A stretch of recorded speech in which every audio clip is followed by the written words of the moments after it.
흘리는 듯 했던 이재용 삼성전자 회장의 사법 리스크 족쇄가 좀처럼 풀리지 않고 있습니다. 부당합병 회계부정 의혹 관련 법원 1, 2심 재판에서 모두 무죄 판결을 받았지만 검찰은 대법원 상고를 결정했습니다. 선업부 김한나 기자와 자세히 알아보겠습니다. 김 기자, 일단 이재용 회장 재판 관련 사항부터 좀 점검해보죠. 네. 지난 3일 서울고등법원은 이 회장에게 제기된 23개 혐의에 대해서 모두 무죄를 선고했습니다. 2심에서 큰 쟁점이었던 부분은 삼성바이오로직스의 부정회계 여부였는데요. 검찰은 두 회사 합병 과정에서 제일모직의 기업 가치를 올리기 위해 바이오젠이 가진 콜옵션을 의도적으로 공시하지 않았고 2015년 삼성바이오 에피스에 대한 지배력 상실 회계 처리를 통해 에피스 가치를 부풀렸다고 주장했습니다. 하지만 재판부는 바이오젠의 콜옵션이 계약 초기부터 실질적 권리라고 볼 수 없다며 바이오젠의 에피스에 대한 지배력을 인정하기 어렵다고 판단했습니다. 이 회장에게 유리한 경영권 승계 작업을 위해 에피스의 가치를 4조 5천억 원으로 부풀렸다는 검찰 주장을 받아들이지 않은 겁니다. 재판부는 문서를 조작하는 등 부적절한 행위가 개입됐다는 사실에 대해서는 인정했는데요. 다만 처리 결과는 삼성바이오로직스의 에피스에 대한 지배력 상실이라는 경제적 실질에 부합한다며 문제가 없다고 선을 그었습니다. 기업 가치가 올라가면 바이오젠이 콜옵션을 행사할 가능성이 높아지기 때문에 삼성바이오로직스는 회계 기준을 변경해야 합니다. 이 과정에서 경제적 실질이 늘어났고 재평가한 자산 가치가 높아졌는데 이는 합당한 절차였다는 겁니다. 콜옵션은 부채보다 자산이 늘 많게 되기 때문에 콜옵션 보유자가 행사할 가능성이 높아진다. 콜옵션에 대해서 보유하고 있다는 사실을 주석 공시를 했으면 좋지 않았느냐. 그렇게 얘기를 하지만 회계 기준에 의하면 가치가 없는데 공시를 할 필요가 없거든요. 이에 검찰은 2심 판결에 대해 불복하며 대법원에 상고했습니다. 여튼 1, 2심 판결에 나름대로 이유가 있어 보이고 무죄를 준 건. 그런데 대법원에서 앞선 그 판결 흐름이 뒤집힐 수도 있나요? 네, 대법원 상고심은 법리적 문제를 따지는 법률심입니다. 사건의 사실관계를 다시 심리하는 것이 아니라 법리 적용이 제대로 적용됐는지 여부를 중심으로 검토하는 겁니다. 이에 법조계에서는 1심에 이어 2심에서도 23개 혐의에 대해 모두 무죄를 선고받은 이 회장이 3심에서 유죄 판결을 받아들 가능성은 희박하다고 보고 있습니다. 다만 검찰이 3심에서 증거 능력이 인정되는 자료를 확보할 가능성도 있습니다.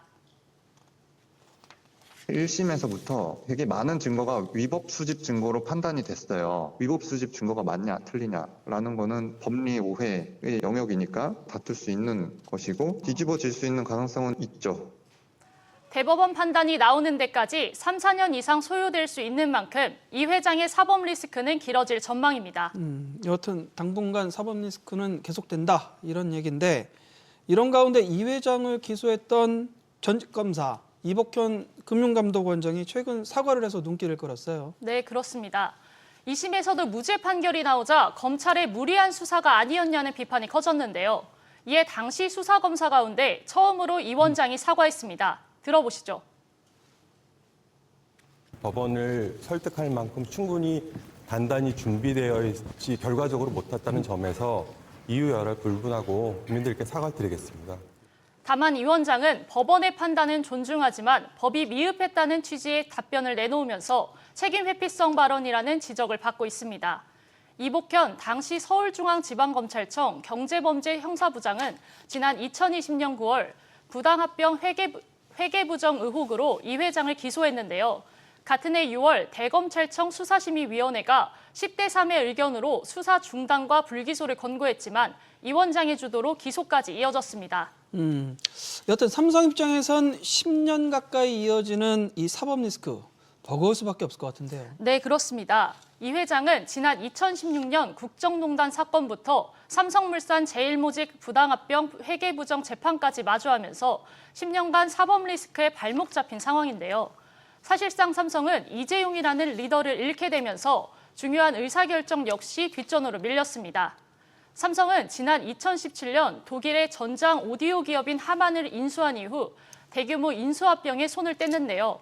인공지능 위주로 시장이 급격하게 재편되는 흐름도 예측하지 못하면서 계속해서 뒤처졌습니다.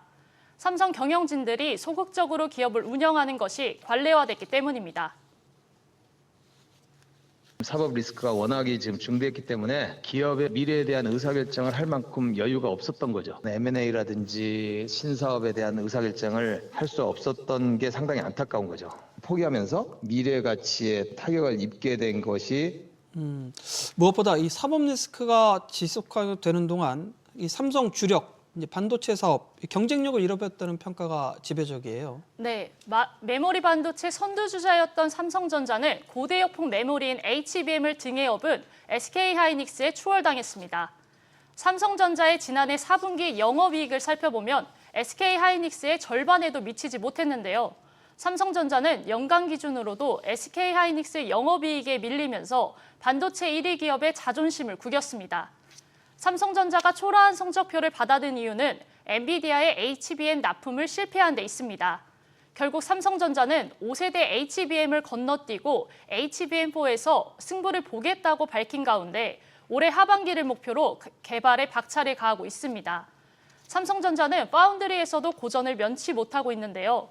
삼성전자의 점유율은 10% 아래로 주저앉으면서 대만 TSMC와의 격차는 50%포인트 넘게 벌어졌습니다. 동시에 2개 분기 연속 반도체 공급사 매출 1위도 TSMC에 뺏겼습니다. 결과적으로 사법 리스크를 계속 안고 있는 가운데 이 회장이 등기이사 복귀 쉽지 않을 거란 관측이 많아요. 네, 그렇습니다. 삼성은 이 회장이 2심에서 무죄를 선고받으면서 경영 전면 복귀를 추진했을 것으로 전망되는데요. 이번 검찰의 상고 결정으로 이 회장이 다시 사법 리스크에 묶이면서 등기이사 복귀는 불투명해졌을 것으로 보입니다. 이 회장은 지난 2019년 10월 사내이사 임기가 만료된 이후 지금까지 미등기 임원 신분인데요. 4대 그룹 중 등기이사의 이름을 올리지 않은 총수는 이 회장이 유일합니다. 등기이사라고 하는 것은 회사의 최고 의사결정 기구거든요. 이사회에 들어가서 공식적인 책임을 지고 하는 일을 해야 한다. 책임이 없는 권한이라는 거는 안 되는 거거든요. 삼성전자가 핵심 현안에 빠르게 대응하고 중장기 사업 전략을 짜기 위해 컨트롤타워를 다시 만들어야 한다는 의견도 제기됩니다. 이찬희 삼성준법감시위원회 위원장도 이 회장의 등기이사 복귀와 컨트롤타워 재건 필요성을 강조하는 가운데 이러한 방안들이 현실화될 수 있을지 관심이 모입니다. 김 기자 잘 들었습니다.